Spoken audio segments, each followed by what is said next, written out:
जंगलમાં રહજે આમ आदिवासी जंगल रखवाला रे।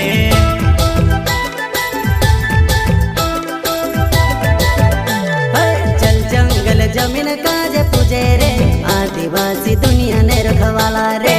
बाप देव खतरी काजे पूजे रे आदिवासी सबसे निराला रे।